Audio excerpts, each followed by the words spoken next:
के हवा लगी काफी ये कार्यक्रम 7-8 बजे से चालू बा। सबके दुर्दशा होता गर्मी से, लेकिन आप लोग बैठ जाए तो बहुत अच्छा लगे। बहुत सारा कलाकार बने का चलिए एगो भजन से शुरुआत करतनी। 2 गो भजन गाई और अच्छा लगी तो आप लोग मीठा मीठा ताली जरूर दे का। हाँ खाली मोबाइल में कह देना हो कि रियल गायकी सुने वाला और ताली बजावे वाला दरबार में।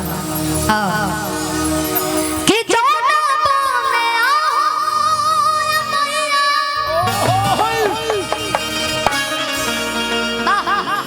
आते से क्यों ना डोले कि ताही रे बनवाना। ये माई के दरबार में शिवाय कंपनी के ऑनर हमारे अभय पांडे सर, हेलो हमारे गुरु विजय चौहान जी, हमारे बड़े भैया बिट्टू विद्यार्थी जी, सूर संग्राम विजेता हमारे राहुल पांडे भैया, खुशी कुमकुम जी बहुत ही अच्छी गायिका, अंजलि भारती जी, जावित्री दीदी, निशान सिंह भैया बानी, विकास बाबा, तमाम जब बाबा लोग का सुबोध भैया, अभिषेक भैया, ओम भैया और इधर हमारे जीजा जी भी बैठे हैं गोपाली भैया बा, सब लोग तमाम माई के भक्त लोग बैठल बा। बड़ा सुंदर लगता कैसे कैसे कि जोना बोले आओ मैया आते से क्यों ना डोले रे। क्यों नाराज मत हो कि जगह नाम छूट जाई, ठीक बा कि ताही रे बनवाना कि मैया मोरे आदली होली बसरावा कि ताही रे बनवाना। ओ सच्चे दरबार की कि जोना बोले आओ क्यों ना डोले रे ताही बनवाना।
मजबूर होके ताली ना बजावस, ठुमका ना लगावस, हमरा गाँव में कोनो फायदा ना है।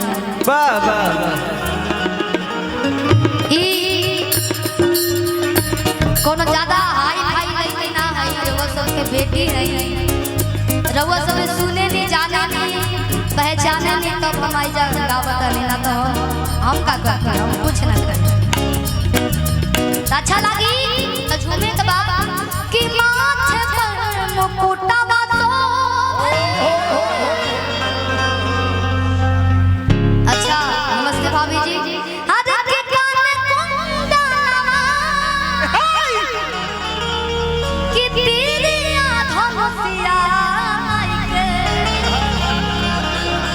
अरे शोभे तालवा रवा।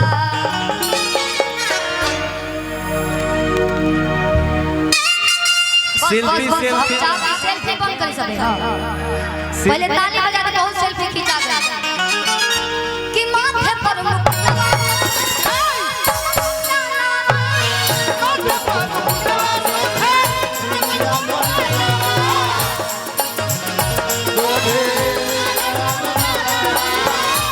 तेरी धनुषिया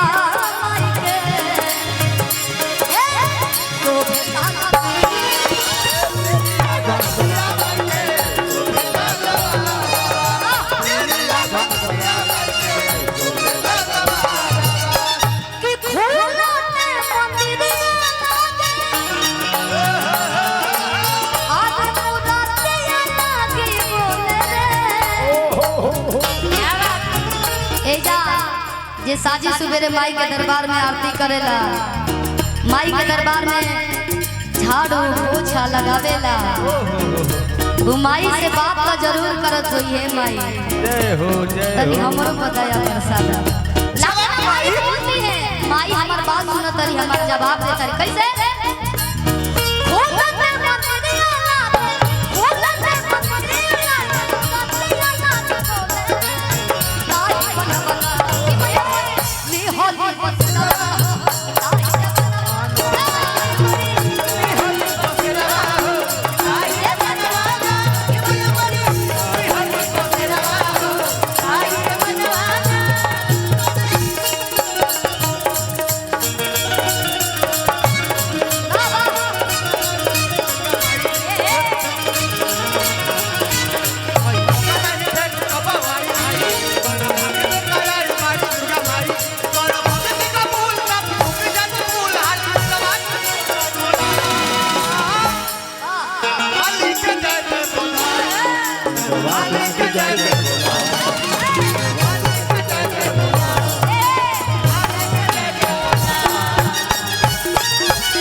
माइक मिले बगावे खाती गाइए कि लाड लाड हवलवा शोभे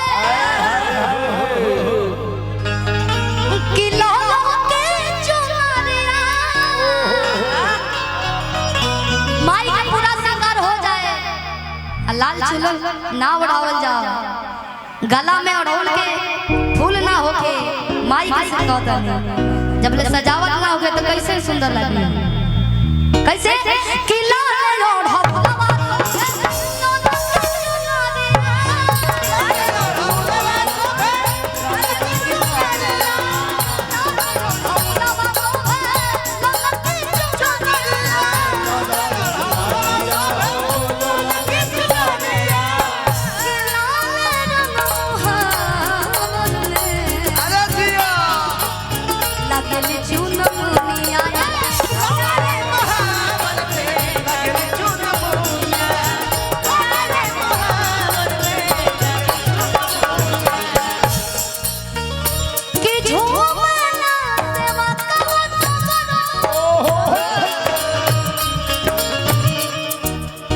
झूमत के सब लोग सूता था, झूमत आए मान में सब लोग के हाथ में मोबाइल, रउआ बजाते रउआ के सब लोग बजाइए, बजाई चाची कि झूमना सेवा कव तो करो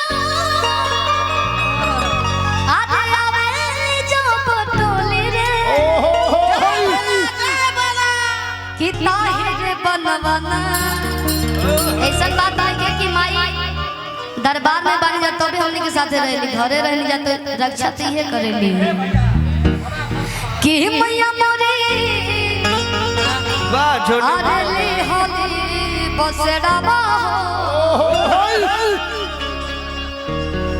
कि ताहिर बनवाना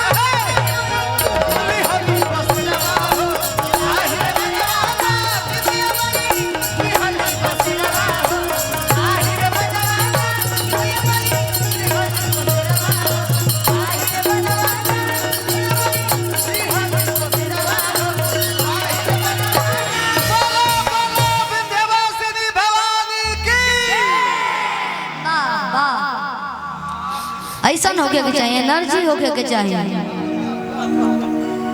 अक्सर माई के दरबार में लोग बिना खैले जाला, सही बात है, लेकिन एजा तो सौभाग्य के बात बा सब लोग भर भर पेट खा के दरबार में बैठल बा। हमने के हम खैले बनी, हमने के नहीं खाई, पानी नहीं खाए हैं ना ना। अच्छा बे मिले चली बाबा ढाबा पर चली। अबे क्या शीशा